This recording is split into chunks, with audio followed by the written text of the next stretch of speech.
Breaking news, more suspected missile launches by North Korea. Just this morning, President Trump downplayed North Korea's recent string of launches and told reporters he's received another, quote, very beautiful letter from Kim Jong-un. Let's bring in CNN national security reporter Kylie Atwood. Kylie, what's the latest? Yeah, so tonight, North Korea has indeed launched some more ballistic missiles, a U.S. official confirming that to CNN. And this comes after they've continued to do this over the past few weeks. It's kind of a pattern that we're seeing here.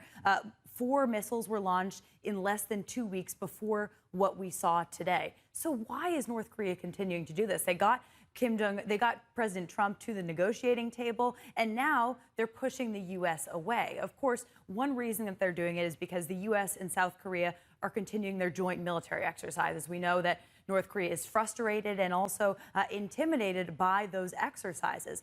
But a source close with the U.S.-North Korea relationship also explained to me that the U.S. believes that North Korea could actually be carrying out these missile tests before they come back to the table with the U.S. And that's because Kim Jong-un said that North Korea would be working on mass production of its missile program, but they haven't perfected that program yet. So if they're going to sit down and discuss getting rid of their nuclear program, they want to have their missile program perfected, and that's what they're working on now. And the president is very proud of his relationship with Kim Jong-un. He just walked onto North Korean soil earlier this year. He was talking about this with reporters earlier today. What's his response to all of this? Well, we haven't heard anything officially from the White House tonight after this breaking news, but today, President Trump was telling reporters about a letter he just received yesterday from Kim Jong-un. It's a 3-page letter, and he described it when he spoke with reporters at the White House. Let's take a listen.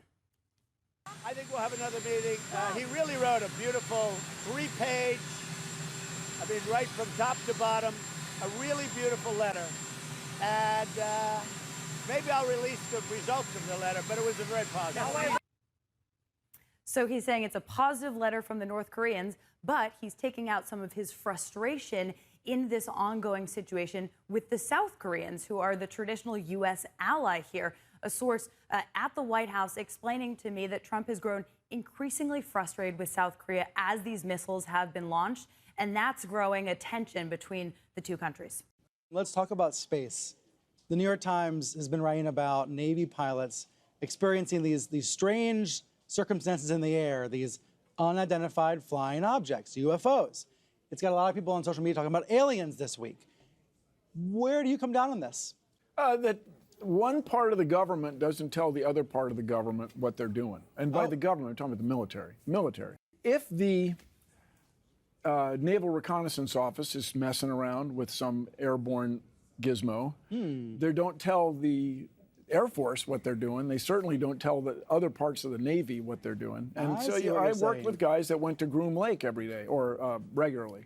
Area 51, this Air Force base in Nevada, where these planes especially, are developed. They're secret. So I wouldn't be surprised if they observe some secret test that nobody wants to talk about, and the story's being exaggerated now. So these are UFOs because the people seeing them don't know how to identify them. Yeah. But they're not extraterrestrial life. That's what your gut tells you. Well, almost certainly not. Why almost certainly not? Because extraordinary claims. Well, extraordinary claims require extraordinary proof.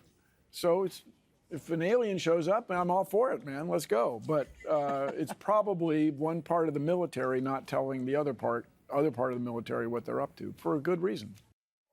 Very interesting. And I want to show you one more thing Nye had to say. I want to end this hour on a hopeful note. Watch. You know, as screwed up as things seem to be, for the average person, things are better than they've ever been in history. Getting better. As the saying goes, if you couldn't pick where on earth you would be born, you couldn't choose that, but you could choose when. When. This would still be the time. As messed up as you might, as many mass shootings as there are, as many wars are being conducted around the world, there are a lot fewer wars than the bad old days, strangely enough. So this whole pessimism, we can't do this, wring your hands, run in circles screaming, is just not my style. Right, that we can't solve these problems. Yeah, but this idea of denying science is incompatible with solving problems. Could I just see my mother, please? Parents taken away on buses, separated from their children. Her mom is the only one she has. That's her guardian. in immigration raids across Mississippi on Wednesday. I need my dad for me. My dad didn't do nothing. He's not a criminal. Many children left behind at schools and daycares. One gym in a nearby town offering to house and feed children who were separated from their parents. I understand the law and how everything works, and everything has a system, but everybody needs to hold the kids first and foremost in their mind.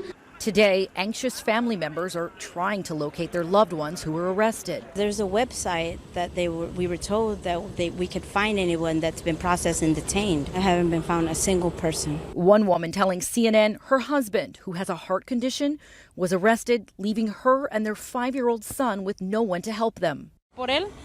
He asks me for his dad, where he is, and I tell him he's not here. I told him they took him, and he starts to cry because he needs him. A total of 680 detentions at 7 food processing plants across 6 cities in Mississippi. Officials calling it the largest single-state immigration enforcement operation ever in the U.S. While we are a nation of immigrants, more than that, we are first and foremost a nation of laws.